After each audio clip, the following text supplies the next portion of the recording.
DevOps Talks because it shows me what's going on outside of my own circle. Like, we get to meet a lot of people and a lot of different companies, but this is international, right? So we hang out in Melbourne, but this is a way to hang out with people across the world and see what they're all about.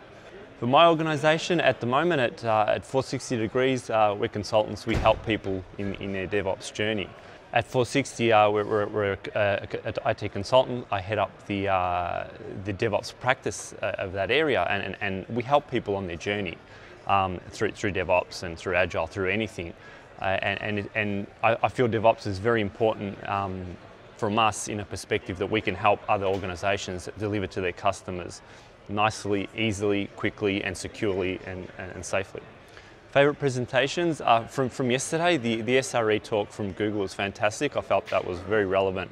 I like the ING team that they did a great job, and it was very, very enlightening to hear a story of success, maybe not completing, but on the way there. They're doing a great job.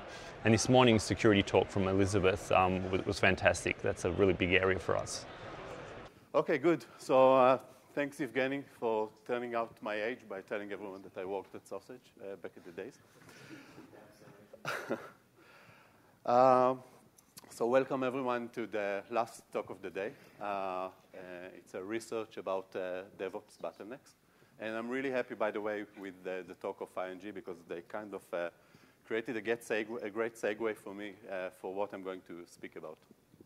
So let's see, everyone has nightmares with this clicker. I will try to be. Okay, so it's either fast forwarding or not working. Okay, so my name is Yoav. I'm a CTO and co-founder in JFrog. Does anyone know JFrog or heard about Artifactory maybe? Just by a quick show of hands. Great, so yeah. So as part of what we do, we deal with binaries mostly, and we speak with a lot of DevOps and developers on a daily basis. So what we did is we collected a lot of information that we gathered through 10 years of operation, out of them probably 6 around the DevOps space, because there was no huge DevOps movement until around 6-7 years ago. With sessions with support sessions, with solution sessions that the solutions engineers are doing.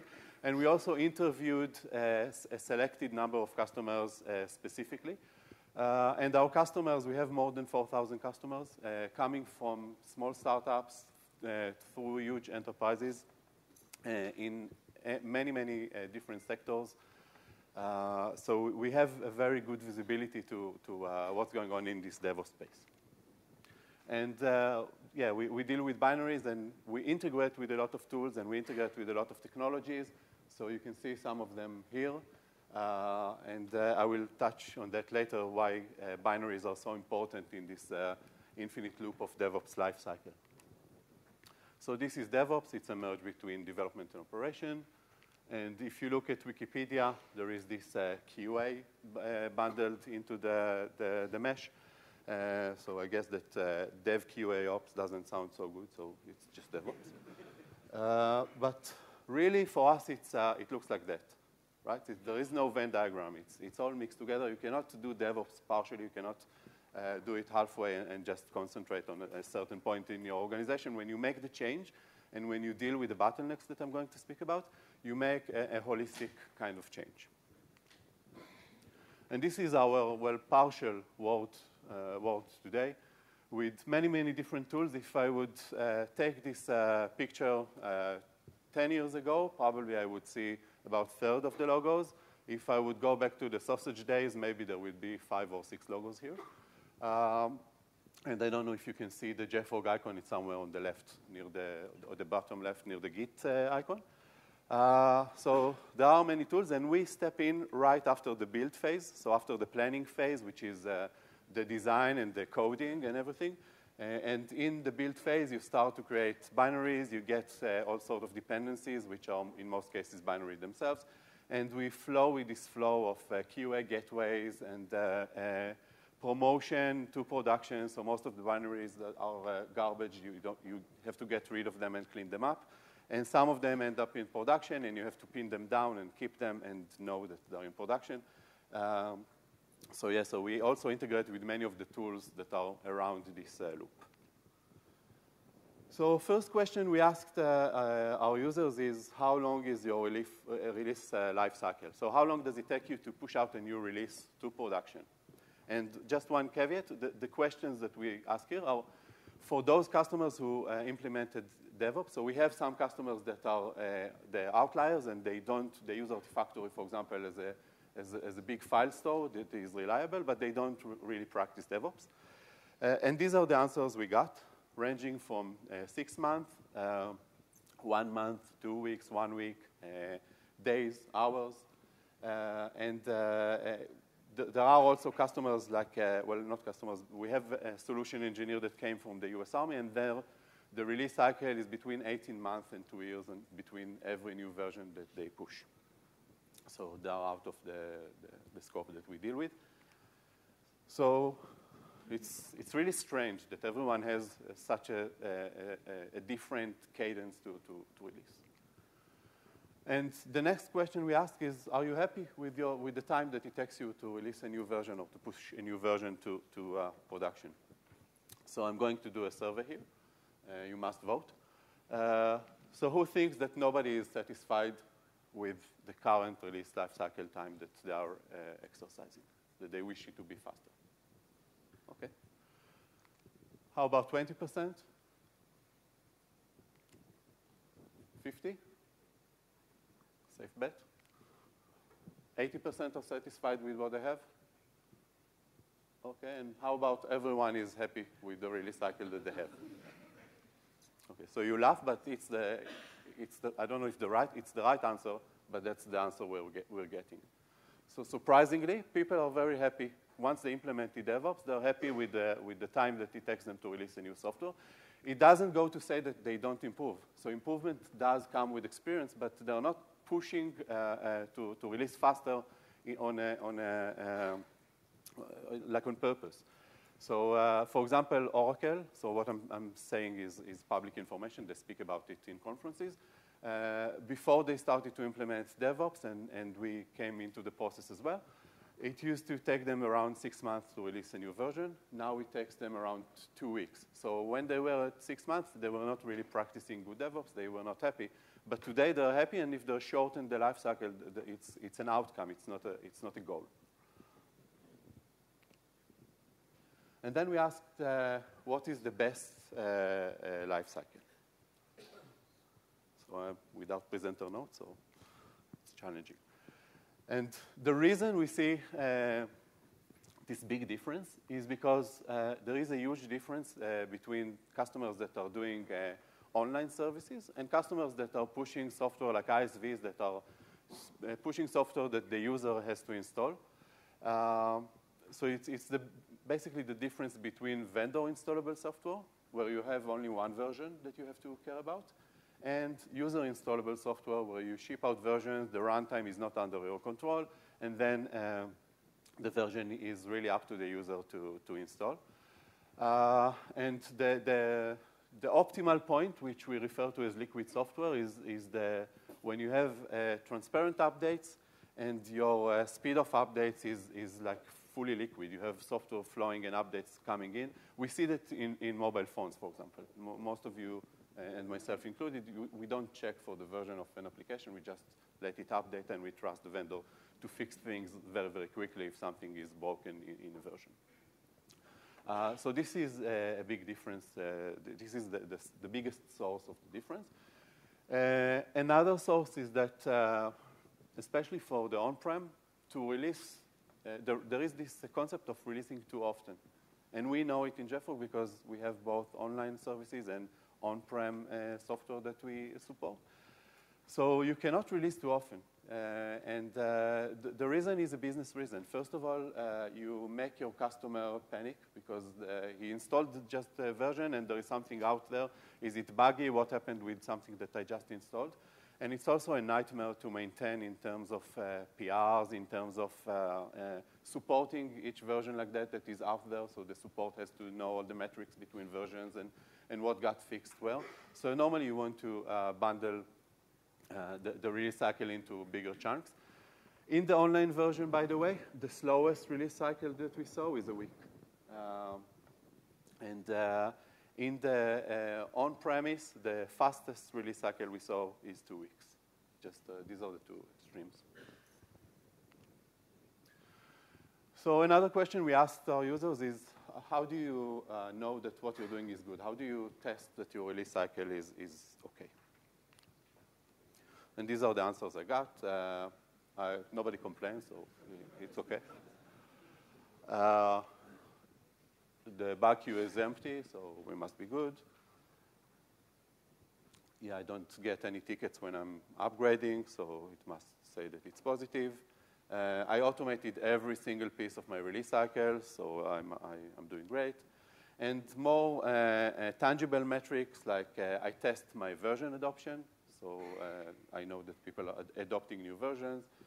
I keep a bug burn down diagram. I do things a lot faster. And my mean time to recover is a lot better when bugs are discovered. And there is this business metric. So this is the only slide that I'm going to show, which is like an enterprise-y slide here. And these are the expectations from bosses about software. And what it means to say is that bosses or CEOs, they actually see today the value in software, and they want to measure it. So for them, software is a critical part of the business. It doesn't have to surprise us because we know that everything is turning software. There is software eating the world.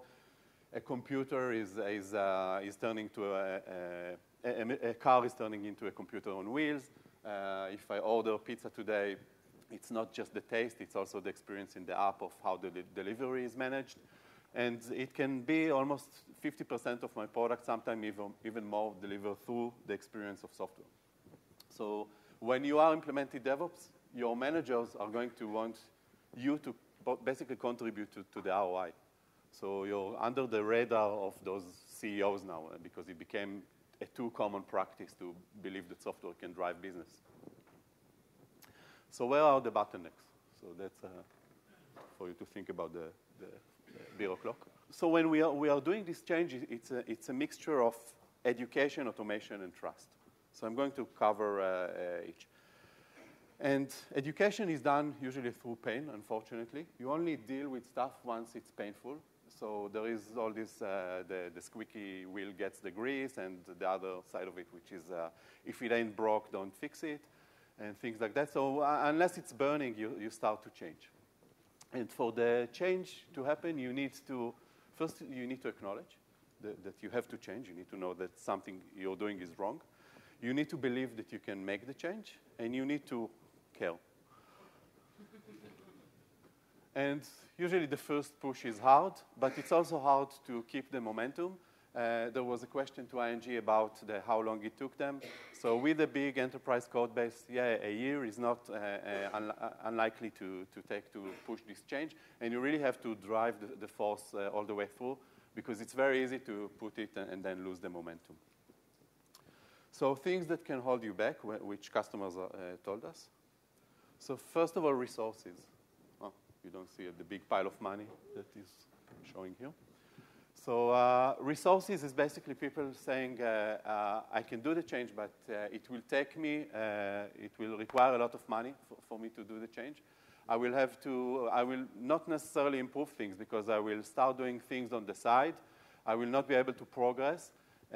So my current pipe is going to be clogged with people taking off to do the new thing. And I'm not going to find the budget. Speaking about resources and lack of resources to drive the change. And one thing that is kind of a nascent field is this whole field of DevOps management. So people usually build this kind of stuff. So we saw ING, they are not exceptional in their behavior. They actually build tools to measure and to provision what they have to provision. And yeah, there are actually products that are being built nowadays to solve this problem because people realize that there is a business there and there is a real need and a real pain to solve. Another thing is the fact that when we automate things, we always have this idea that people think that once, so let me revert. People are always going to reject and object things that will hurt them financially. And when we speak about making automation, so there is this notion of people are going to hate you because you automate them out of their job and things like that. One field that we see it in particular is QA.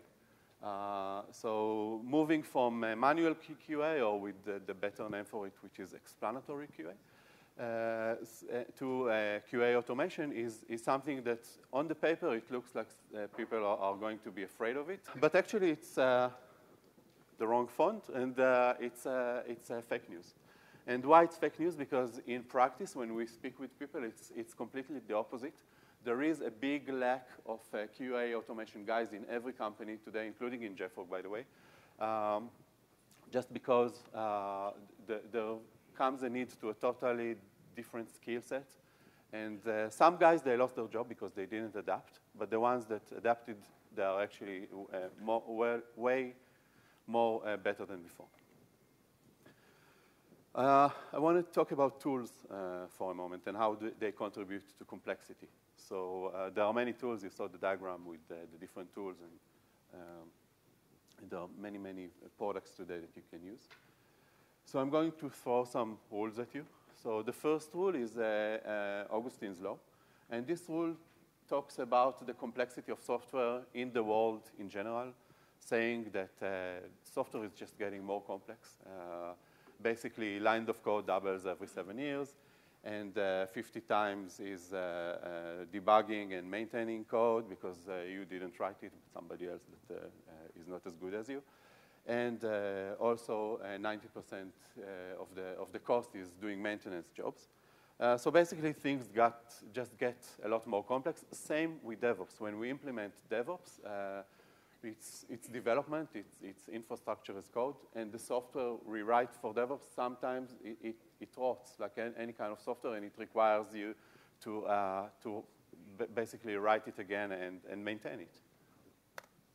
Okay, I don't know if you can see that. It wasn't a joke. What we see clearly in the market today is there is a big change with the amount of people that the DevOps and the ratio of the developers they have to service. So it really, this ratio keeps getting larger and larger. So today we have companies where they have, like in the enterprises one, they have between 30 to 50,000 developers that these DevOps have to serve. And on the DevOps team, we see 10, maybe 30, in some extreme cases, 50 DevOps that are doing the job. So, and it's really important. It's small commando teams that they're not distributed. So they may have some support guy in a remote time zone, so they don't have to wake up in the middle of the night to solve plain problems. But for the most part, they work together in the same place, and they build tools, or they use off-the-shelf tools. And the tools that these guys are using, so first of all, they have to be very reliable. They have to be highly available.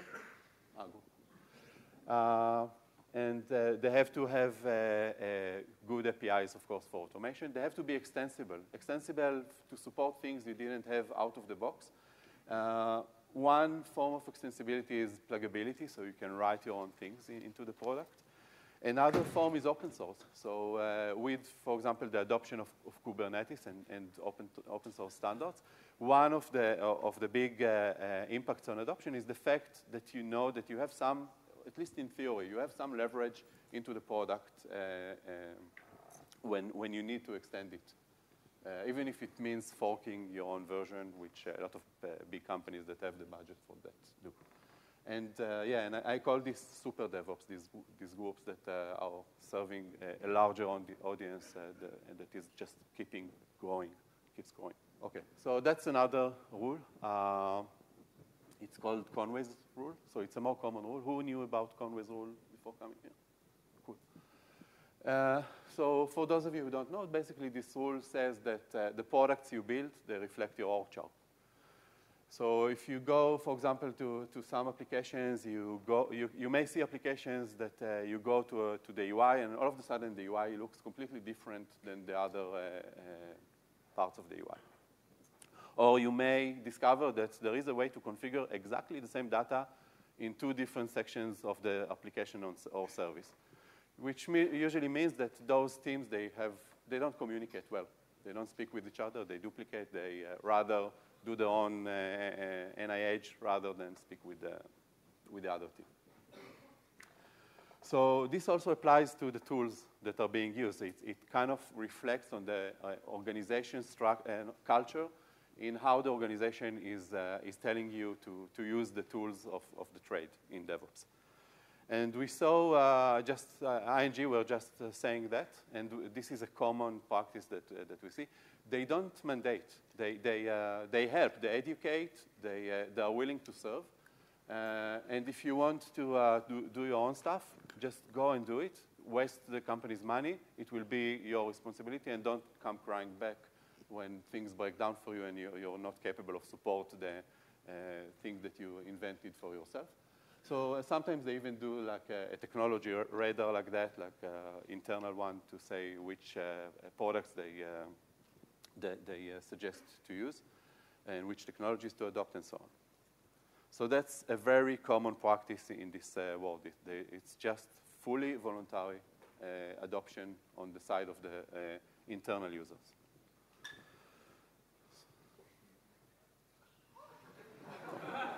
Yeah.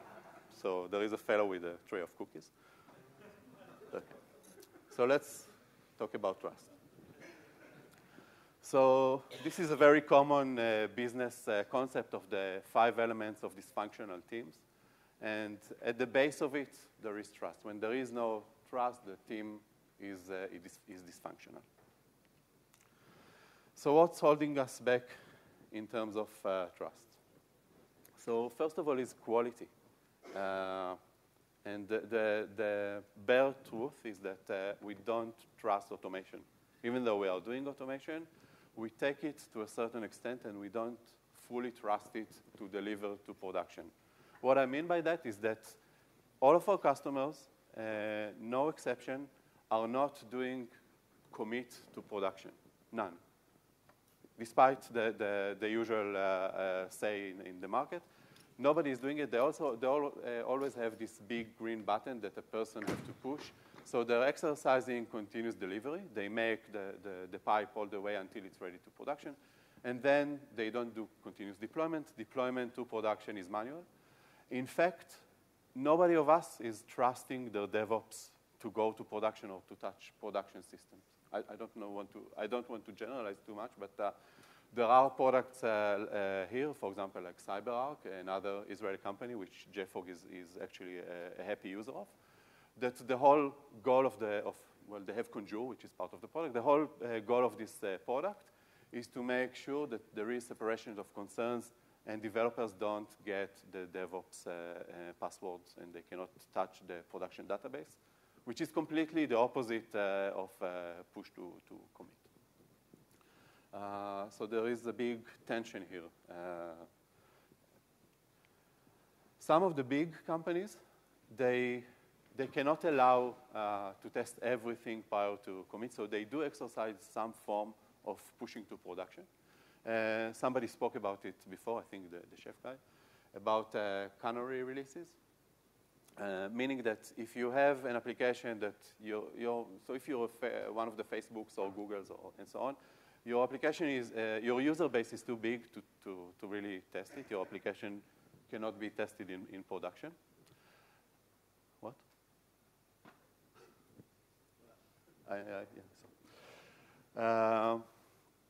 It's okay, I have that. So your application cannot be tested in production, so you must test it in some way. Your user base is big enough so that even if you introduce some bugs, people are not going to say that your product sucks because it's just negligible in the total experience from the product. And normally you don't do it for things that can affect your users financially. So while it may cause you to lose some money for a short period of time, you're not going to impact your users. So it's not a good idea to do canary releases in a bank application, for example.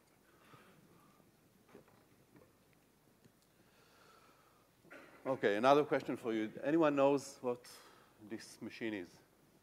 It says NYC link at the top. Okay, so it's in New York City, of course. And basically, it's a kiosk. It's a replacement for the payphones. It's a nice Android system.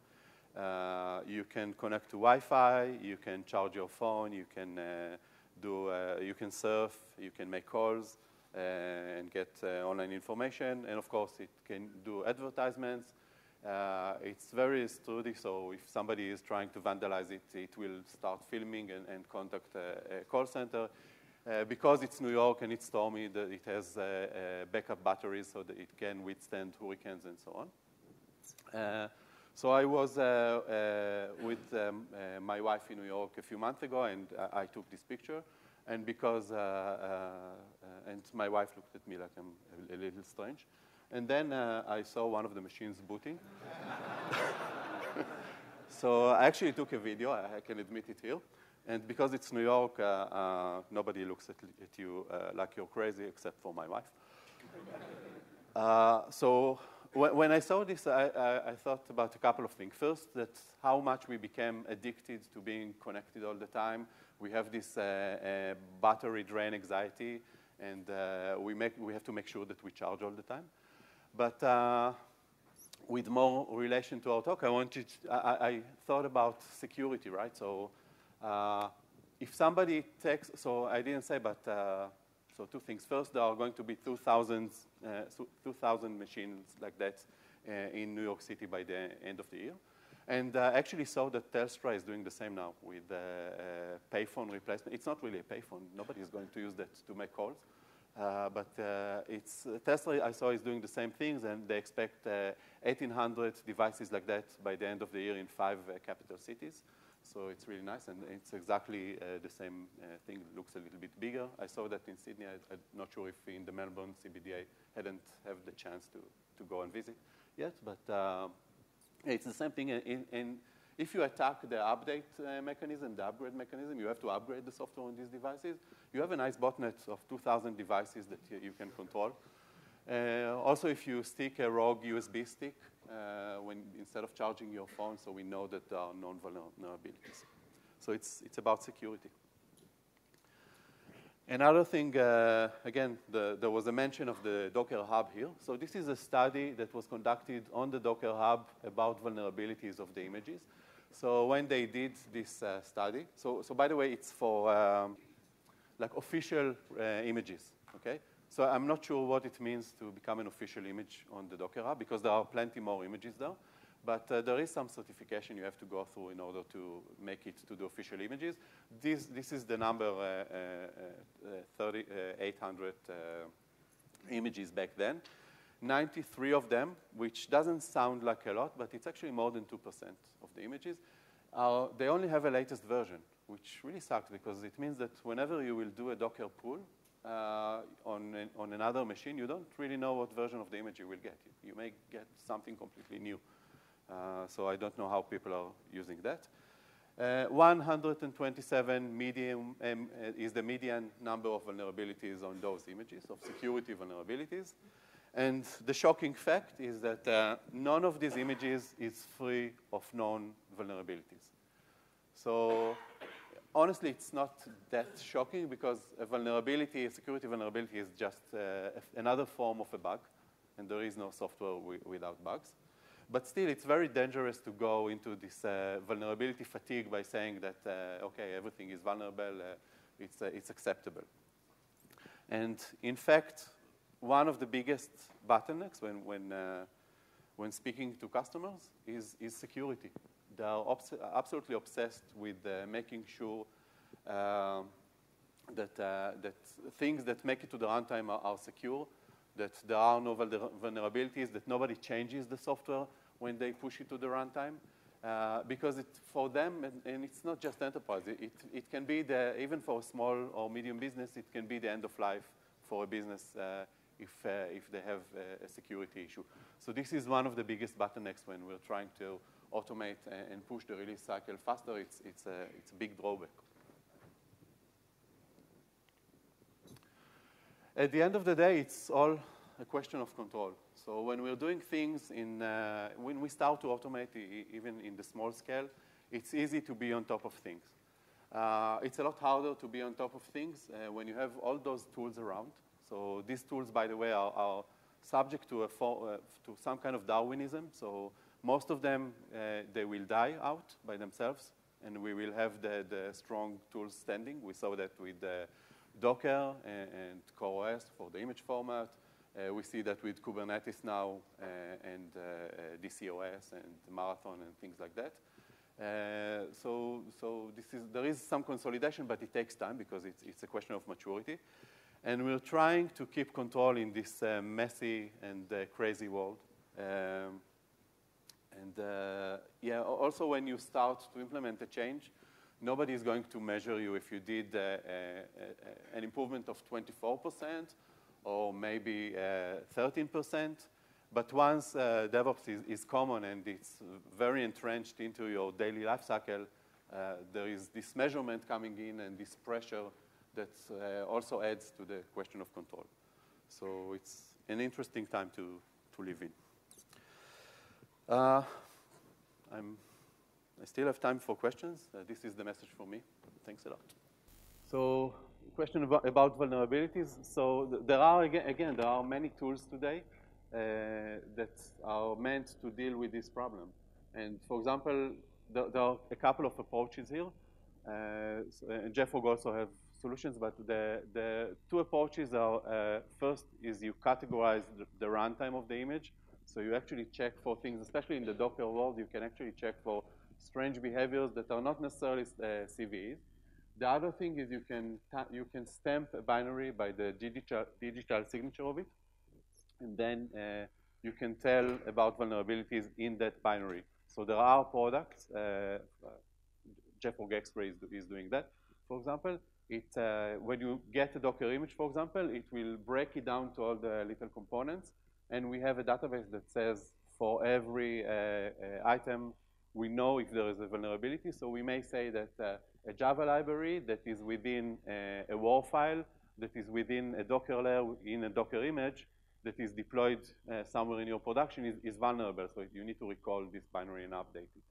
So these are the two approaches. One of them is based on checksums and digital signatures, and one and CVEs, and one is based on runtime observations. By the way, what did I want to say? Yeah, I remember.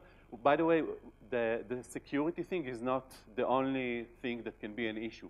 So an issue on a binary, for example, can be that it has very bad performance, so you don't want to see it anywhere in your organization. This version is poorly performing, or it's written by your competitor and so on. So you don't. It's not good for your reputation to ship a product that has that for whatever reason. But we saw some examples. So super DevOps.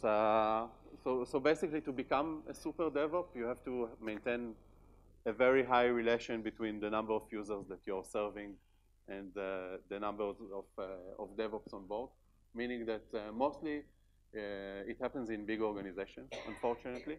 It doesn't go to say that in small organizations you cannot have that, but it requires a lot of resources, and normally in small organizations the DevOps is kind of limited and is also blending into development. What QA software do you use? We use a bunch. To be honest, I know that we use Qualys. We use JMeter a lot. We have our own automated tests and metrics. So we have a lot of in-house tools. So for example, Chef has a product that is all about managing, making sure that things in production, they don't start to expose ports and things like that. So we have an in-house tool like that we wrote. For our big customers, so we have customers, the ones with the 50,000 developers, if we screw up a release, they get, one of the things with being a super DevOps is that you get a huge flame when a product is malfunctioning.